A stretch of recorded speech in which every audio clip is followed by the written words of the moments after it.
What if I told you Stephen Curry's greatest weapon isn't his three-point shot? In fact, the move that makes him nearly impossible to guard is something almost every player completely ignores. I'm not talking about his shooting form. I'm not talking about his handles. I'm talking about something you can add to your game starting tonight. Whether or not you can drain a three from the logo. Rice is 3 for 4, but I don't think anybody's at 50%. Whoa! From the other county! By the end of this video, you'll know exactly what it is. But first, let's break down what actually makes this man unguardable. Because once you understand it, the way you see basketball will never be the same. Here's the thing most people get wrong about Curry. They try to copy his shot. They go to the gym. They work on the release, the follow-through, the arc. And yeah, that stuff matters. But it's not why defenders panic when he steps on the floor. The real problem for defenders is this. Curry never stops moving. He's running off screens before the play is even set. He's relocating before the pass arrives. He's creating space before he even touches the ball. And defenders have to account for him everywhere, not just when he has the ball. Think about it this way. If you're guarding a player who only scores when they have the ball, your job is kind of manageable.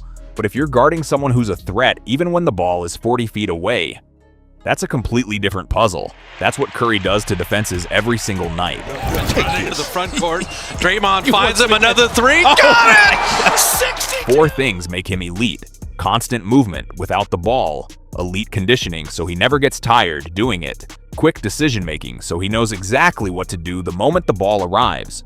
And a basketball IQ that lets him read defenders 2 steps before they react.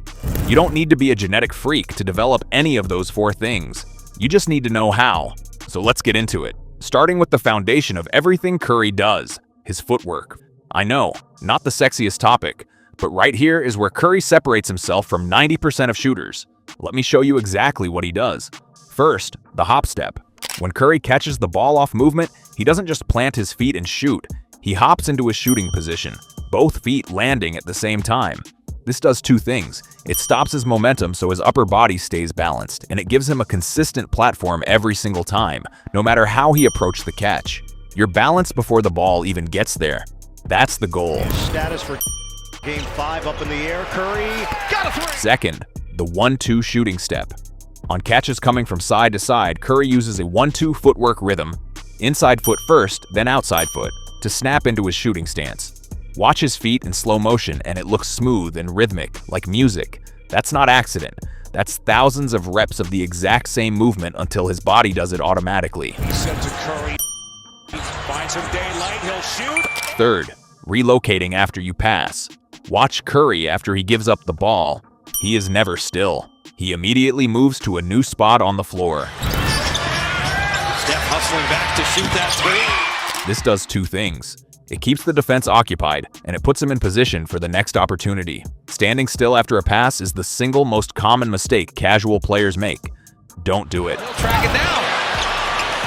He got a beat on it. He saw the angle was going to come. And Jordan Bell. Let's talk about the shot, and immediately correct the biggest mistake players make trying to copy it. Most people see Curry's range and think power. They think they need to muscle the ball to shoot from 40 feet. Wrong. Curry's range comes from efficiency, not strength. Here's what actually creates Curry's power. A kinetic chain that starts in his legs and travels through his core to his fingertips. His legs drive upward, his elbow stays aligned, and his wrist snaps down at the top. The ball gets its power from his entire body working together, not just his arm. That's why you'll notice he doesn't always jump super high. He doesn't need to. The energy comes from the ground up. His release is elite level fast. Play the final 19 seconds. But that speed is the result of years of repetition, not something he was born with. The key is starting the shooting motion earlier, the moment the ball touches your hands. Practice that timing consistently, and your release naturally gets quicker. Pro tip, if your shot feels slow and heavy, start working closer to the basket. Nail the form at 5 feet before you worry about 25. Curry's shot has a rhythm, a consistent tempo from catch to release that almost never changes, whether he's open or tightly guarded.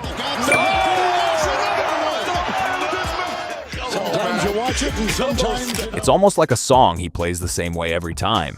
Build your own shooting rhythm by practicing at game speed, not slow motion. Catch, set, release. Same tempo every rep. Here's something that might shock you. Curry's most dangerous dribble moves are some of the simplest in the game. He doesn't need a behind the back to get open. He uses timing and hesitation to freeze defenders, and then he's gone. 6 valuable seconds running off. Curry just running him around. 5 to shoot now, and Curry is fouled and... The hesitation dribble. He slows down his dribble, his shoulders square slightly, and the defender's brain processes. Is he shooting? Is he driving? That half second of hesitation freezes their feet. And a second is all Curry needs to get his shot off or blow past them. Blew past Zubac for the easy 2. And ultimately, Zubac did his... Change of pace is the other big one. Curry runs hard, then suddenly slows, and that gear shift throws off defensive footwork. Defenders are trained to match your speed. When you change pace unpredictably, they're always a half step behind. Speed, slow, speed.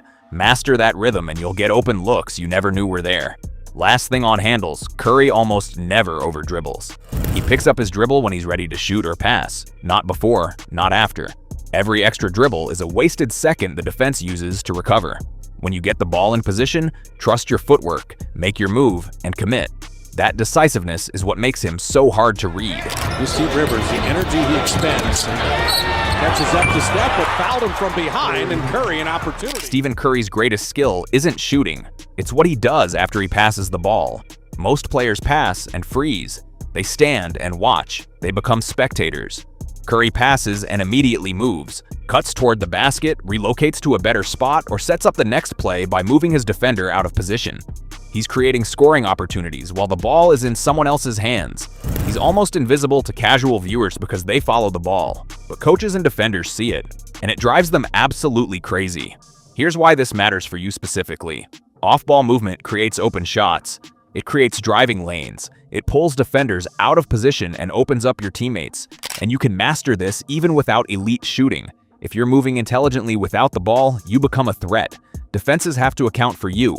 And that creates opportunities for everyone on the floor, including you. Outside Thompson, Bielitsa, and Curry thinking 3, feeding to Thompson instead, and they get the 2. 3 habits to build starting today. First, after every pass, take at least 2 purposeful steps toward a new position. Never stop to watch. Second, when your teammate drives, cut hard to the opposite corner. You'll be open more than you think. Third, use screens to drag your defender one direction, then cut back the other. Make your movement unpredictable. Steph Curry again. The best players in the world are dangerous even without the ball. Now you know how to be one of them. Here's your Curry practice challenge. It's 4 drills, about 15 to 20 minutes total. You can do this at any court with a ball. Will you play like Curry after one session? No. But will you move differently? Absolutely. The players who improve fastest aren't the ones with the most talent. They're the ones who practice these habits consistently until they become automatic. That's how Curry built his game. That's how you build yours. Now it's your turn. The next time you step on the court, don't just shoot like Curry, move like Curry. That's where the real magic happens. If you learned something new today, hit that like button, subscribe for more NBA skill breakdowns, and let me know in the comments, which NBA player should we break down next? Your suggestion might be featured in the next video. I'll see you on the court.